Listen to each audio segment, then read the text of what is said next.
Alors, je vais vous corriger ici l'exercice 20 que vous aviez à faire. J'ai refait à peu près le graphique en sachant que donc l'axe horizontal qui est l'axe des abscisses, vous aviez une unité qui est en jours, vous aviez un nombre de jours. Et sur l'axe vertical qui est l'axe des ordonnées, vous aviez une unité qui était en température. Alors, on vous a demandé dans la question 1 d'indiquer les températures initiales et finales de la cuve, c'est-à-dire initiale au début et finale à la fin. Donc, ma température initiale va se lire ici et ma température finale va se lire à cet endroit-là. Si vous regardez sur votre livre, vous voyez que la température initiale, elle est aux environs de 8 degrés et la température finale, elle est à 30 degrés. Donc, température initiale qui est égale à 8 degrés Celsius et la température finale qui est égale à 30 degrés Celsius. Ça, c'est la question 1. Dans la question 2, on vous demandait de déterminer la température maximale atteinte. La température maximale, c'est le plus haut, et du coup, le plus haut, ça va être ici. Donc, pour déterminer cette température maximale, je prends ma règle. Je viens regarder combien est-ce que je lis sur mon axe des ordonnées. Si vous regardez au niveau de votre graphique, on peut considérer que c'est environ 33 degrés. Donc la température maximale, la température max, elle est d'environ 33 degrés. Ici, 30 degrés, on le lit facilement, c'est sur la ligne, donc c'est assez simple. Le 8 et le 33, si vous étiez plutôt à 7 et à 32, ou à 9, ça devient un petit peu limite, mais 8,5 et 33,5, ça reste correct. C'est une lecture graphique, vous ne pouvez pas tomber pile poil sur la bonne valeur exacte. Mais tant que vous n'êtes pas très éloigné, c'est bon. Ensuite, en question 3, on vous demande de préciser au bout de combien de temps cette valeur maximale a été atteinte. C'est-à-dire, cette fois-ci, il faut que je regarde là j'ai un temps, ici, donc là j'ai une température, et ici j'ai un temps qui est en jours. Et donc, pour trouver au bout de combien de temps c'est atteint, je regarde ici. Et donc, vous avez que la température maximale est atteinte au bout de 2,2 jours.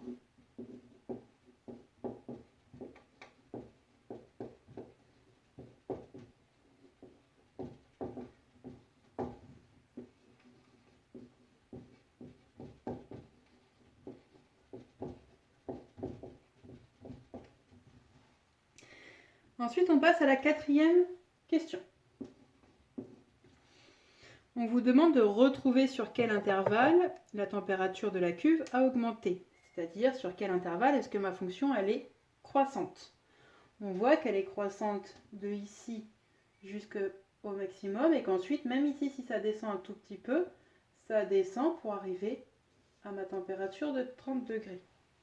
Donc, l'intervalle sur lequel ma température a augmenté, c'est entre 0 et 2,2 jours. Alors, faites attention pour noter un intervalle. Ça se note entre crochets. Donc, soit des crochets qu'on dit ouverts, soit des crochets qu'on dit fermés. Ce crochet-là, ça veut dire que la valeur que l'on va écrire, on ne va pas la prendre. On va prendre juste après. Donc, si je mets et 2,2, ça veut dire que à 0 jour, ma température, ma fonction ici, elle n'est pas croissante. Ça va commencer à 0,01. Et ici, 2,2, ça veut dire que ça va être pour le coup avant. Je vais m'arrêter en fait à 2,199999 et ainsi de suite. Alors que si je les écris avec les crochets, ceci, ça veut dire que je vais prendre le 0 et le 2. À 0, ma courbe elle est là. Est-ce qu'elle est croissante? Oui. Donc je vais garder le 0. En 2,2, ma courbe elle termine sa croissance, mais elle est encore croissante. Donc je vais garder le 2,2. Et donc, je ne vais pas avoir besoin de cet intervalle, je vais prendre celui-là. Donc sur l'intervalle 0, 2,2. Ensuite, pour la question 5, on vous dit que le système est paramétré pour que la température se stabilise aux environs de 30 degrés, enfin se stabilise même à 30 degrés précisément. Le rapport indique que le système de refroidissement s'est mis en route, et on vous dit au bout de 31 heures et 12 minutes. Vérifiez que le système fonctionne correctement. Un système de refroidissement, ça veut dire que ça va faire baisser la température. Ma température est montée jusqu'à 33 degrés et elle doit se stabiliser, ici c'est le cas, à 30 degrés. Donc, le système de refroidissement doit se mettre en route dès que ça dépasse les 30 degrés. Donc, mon système de refroidissement doit se mettre en route. Alors, ici, vous ferez attention, ce n'est pas forcément bien dessiné par rapport à votre livre, mais mon système de refroidissement doit se mettre en route ici. Si vous regardez au niveau du graphique, on voit que le système de refroidissement s'est mis en route à environ 1,2 jours. Donc le système s'est mis en route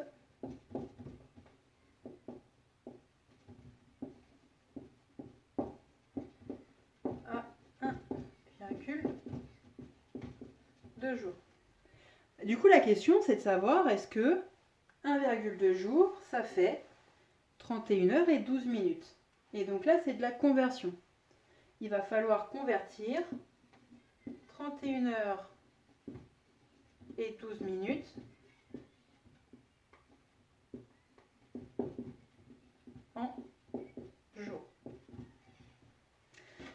Déjà, il va falloir convertir les 12 minutes en jours. Donc faites attention, je vais effacer le graphique. Si vous en avez besoin, vous faites pause sur la vidéo et vous le reprenez. Et sinon, moi, je vais continuer ensuite à gauche.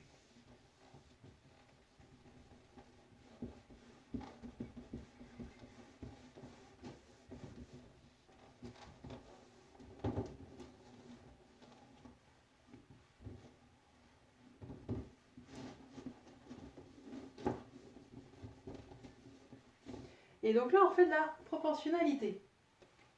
Pour convertir 12 minutes en heures.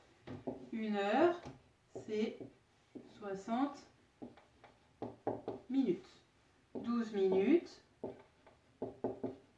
je cherche combien d'heures est-ce que ça fait. Je fais donc un produit en croix. 12 fois 1 divisé par 60, ça me donne 0,2 heures. Donc, le système de refroidissement s'est mis en route à 31,2 heures. Et moi, ça, je le veux maintenant en jours. Alors, on recommence encore un produit en croix. Un jour, c'est 24 heures. Et du coup, 31,2 en jours, ça me donne, et je fais 1. Alors, je fais encore un produit en croix ici. Pardon. Et c'est pareil ici, je voulais monter à l'envers. Une fois 31,2 divisé par 24. Et cela, ça me donne bien 1,2 jours. Et donc mon système de refroidissement a fonctionné correctement puisqu'il s'est bien déclenché à 1,2 jours, ce qui correspond bien aux 31,12 minutes. On voit nous graphiquement qu'il se déclenche à 1,2 jours. On nous dit qu'il s'est déclenché, enfin on voit qu'il aurait dû se déclencher à 1,2 jours. On nous dit qu'il s'est déclenché à 31 heures et 12 minutes. C'est bien égal ces deux choses-là. Donc, le système de refroidissement a fonctionné correctement. Et donc là, on a terminé l'exercice. Je vous souhaite une bonne journée à toutes et à tous. Si vous avez des questions, vous n'hésitez pas à me les poser.